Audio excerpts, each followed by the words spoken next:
Now, the result I'll spend 2 seconds on because that's really what doesn't matter. It's just data and information, that's it. It's only data and information. We get hired, we get fired on it. But if your hype's wrong, your result will never be what you want it to be.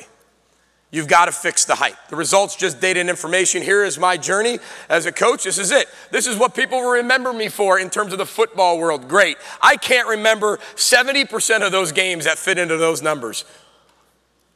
I'm not a savant. I taught 6th grade social studies. Okay, we've had the same offense really for 7 years with some minor tweaks because we've been the worst offense in America. We've been top 10 twice. We got really good players who understand it, who are mature, who will fail, who can grow. But again, when you look at that, look at it. It's also GPA, up, record GPAs. Now we have the highest GPA in the history of the school at the University of Minnesota. And all of a sudden, we ironically start winning games.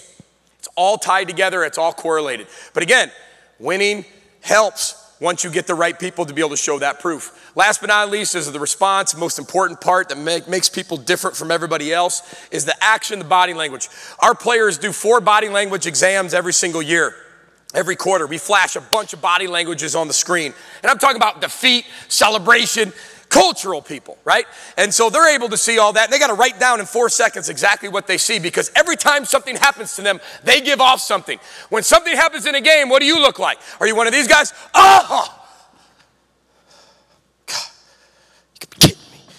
Tommy, I should have known it. Never throw the ball to Tommy. And then, you know, Tommy's best friend's right by you. And now Tommy's looking at the sideline and sees you. Remember, it ain't about you. I chest bump my player, sure. But I don't think you've ever seen me rip a player on the sideline just for something that he actually did because it's probably my fault. So again, I'm going to take care of mine and blame me when things don't happen right for those kids. Yes, they need to have a responsibility and they got to be able to take that upon themselves. There's a time and place for that as well.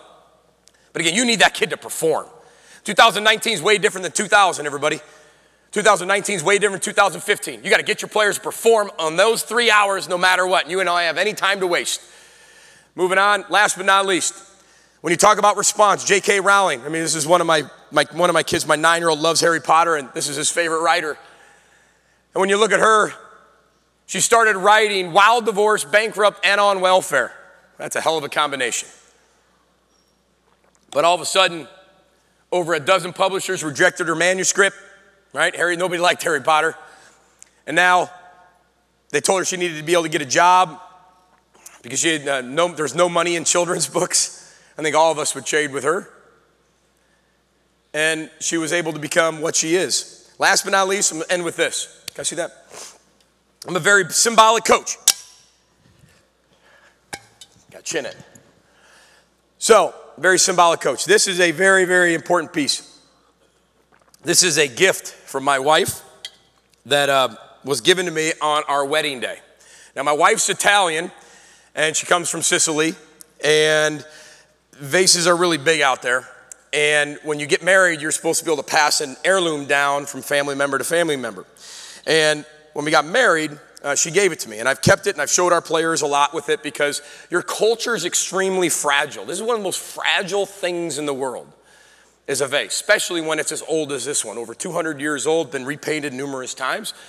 But when you start to think about why that means something is because it protects everything that used to be and everything that's going to be and everything that's going on now.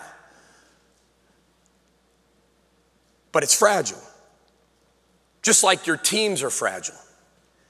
And if you don't do the right things with your teams, that happens. Now, I made all that stuff up. My point of this, though, sorry about the mess. My point of that is we have a vase sitting right in front of our room. And remember, I got there and there was a boycott. There was a lot of different things going on. Right, wrong, or indifferent, those are facts. I didn't know anything else. I wasn't there before that, but all I knew was what we were walking into. And I knew that at some point this thing was going to get a little bit rocky before it got better. But now we have something so fragile, we've got to be able to protect it. And every one of your players better be reminded by symbols around your facility, around your locker room, in your office about why they should do the right things, why they should protect your culture, why they should not do the wrong thing that's going to embarrass everybody, themselves, and ruin their future. I'm not saying our kids are perfect. They're not. But we've set things in place for our culture to be incredibly successful, for our vision to actually happen when nobody else thinks it can, because we're willing to protect it and not let it do this. So again, we have a vase that shattered into those many pieces, maybe even more. I did the same thing with our players. I just threw it on the wall. Brand new facility. The administration did not like that. Left a hole in there. But I gave every single player a piece of that. And again, I'm a symbolic coach for a reason, because in 2019, your players better see your culture everywhere. They better see why they're going to do what they're going to do and what they're going to give up and why. You can hate them all you want by saying they're the why generation. You can get mad when they sit there and ask you why you're going to do it. You better have a response. I promote the question why. Give me whys. Ask me. Please ask me why we're here at the Jay-Z Beyonce concert. Please ask me. Because you're cool, coach? No. Because if Beyonce came out and she stumbled and she had a snowsuit on and she forgot all her words, and Jay-Z came out and you couldn't understand him and there was no live,